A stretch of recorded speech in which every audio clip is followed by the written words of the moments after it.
Upwards behind the on-streaming, the dark silvers in the moonness, by Philip Suggars. Keith sits on a cold metal seat in Victoria Station, his last double washing around his head. He feels like an anaesthetised tooth, his pain hollowing him out. He puts his hand in his pocket and it slips around his front door key. The metal teeth bite his fingertips, reminding him that he can't go home. Janet had looked right through him as though he wasn't even there. There's someone else, she'd said. Someone solid. Someone who wants to make something of his life. Someone willing to take risks.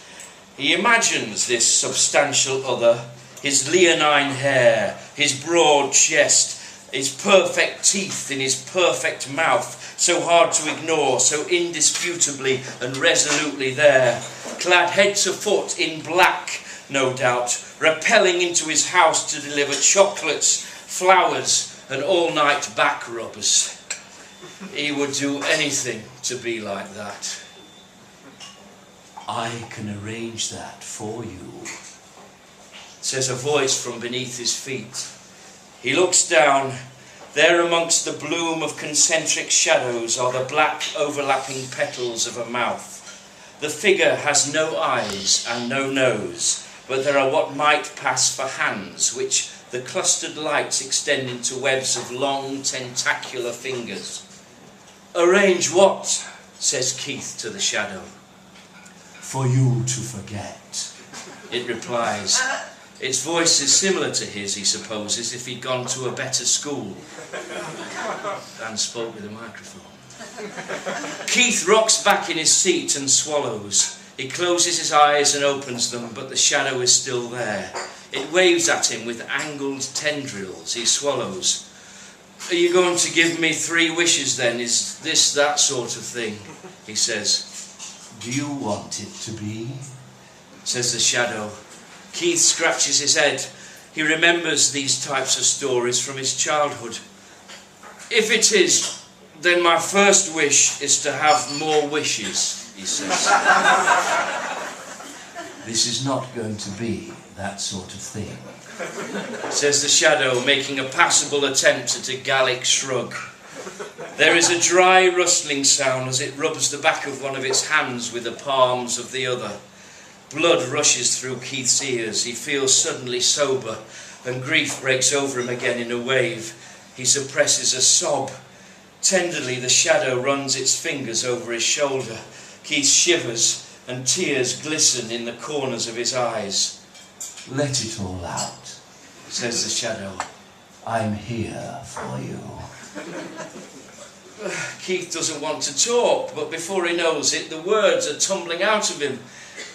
I don't feel like I've ever really been alive," he says. "Perhaps I'm just not even supposed to be here." There, whispers the shadow, patting him in the way a cat might pat at a dead mouse. And I keep thinking of something that happened when I was 4 or 5, he says. "I was sitting in the bath listening to my mother reading a story, and there was this nonsense phrase in it. Upwards behind the on-streaming, the dark silvers in the moonness."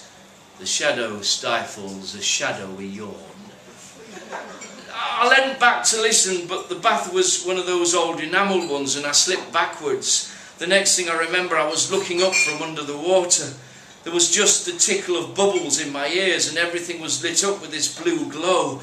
I saw my mother standing in the bathroom doorway, and there was this shadow, like a spider, leeching in the corner of the room. "And your breath?" prompts the shadow. "Bubbles streamed out of my mouth like a string of pearls." Keith wipes his eyes with his fingers. "When I think about it, I feel like part of me stayed there, under the water." The shadow nods, and its fantail hands glide towards him. "The truth is, everyone's shadow is woven from dead thoughts," it says. "People you've left behind, or things that didn't happen. Nostalgia for the impulses that you never acted upon, or the regrets for those that you did. As you can see, as your shadow, I am really rather well fed. Keith dries his nose on his sleeve. But listen, it says, it's late and I don't want you to miss your last train. Keith stumbles across the concourse past the ticket inspector who ignores him anyway and climbs aboard the train. He works his way up the empty carriages from one headrest to another, swaying like a pirate in high seas. As the train pulls out of the station, he finds a deserted first-class carriage and slumps into a darkened corner. He feels like he's collapsing in on himself, fading again, disappearing from the view of the universe. If he just blinked out of existence now, who would even know that he'd ever been alive? That's the spirit, breathes a voice from the opposite corner of the carriage. The train plunges into a tunnel and slows to a halt. It shakes for an instant and the lights go out. With the hissing of silk on silk, the shadow unfurls. Keith feels its fingers stroking his face like cobwebs. What do I have to do to forget? He asks. Simple, says the shadow, its voice very soft and very close to his ear. We just need to swap places. He thinks that the shadow might be holding its breath and hovering in the dark, close enough to kiss him. The earthy smell of rotten fruit clogs the back of his throat. It sighs and opens its hand. Inky fingers glide across the carriage and caress the door release. It opens with a pneumatic sigh. All you have to do is hop out to show some resolve. Be willing to take a risk. I'll be with you every step of the way. Keith rises to his feet and clambers across the carriage, belching and determined. This will show them, he thinks. He pauses. In the tunnel outside, there's nothing but the sound of the wind. He smells rain and leans on the door frame, smudging his fingertips with grease. You won't remember, says the shadow, but Janet will never forget you. He takes a breath, summons up all his courage and launches into the dark, hitting the stone ballast below him like an empty sack. The shadow flutters to his side and all its sham urbanity evaporates. Kneel!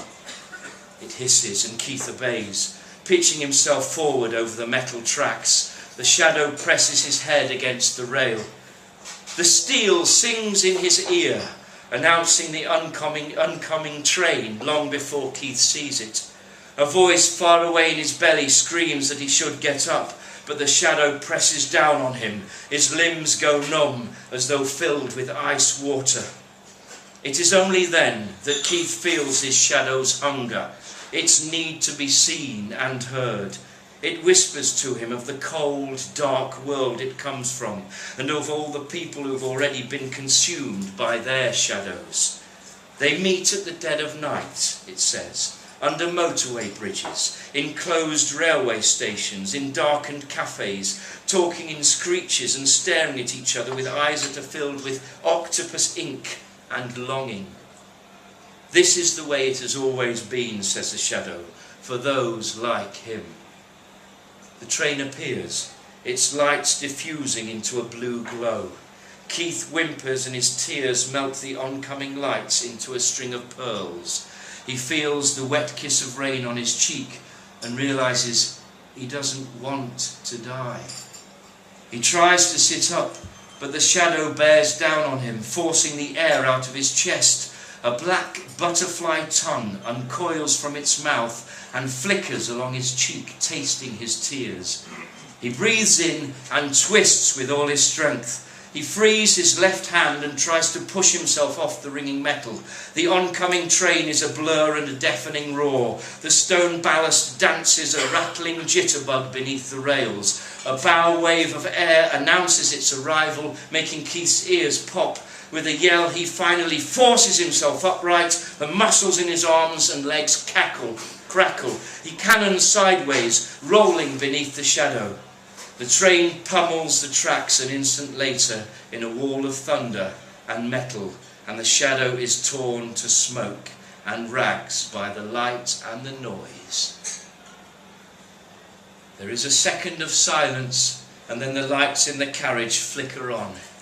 Keith runs out of the tunnel, hops across a muddy brook and into the wooded embankment. He reaches into his pocket and flings his front door key away. Then his jacket, then his shirt and his trousers. Naked and shadowless, he runs, laughing through the trees, while upwards behind the ONSTREAMING, the dark silvers in the moonness.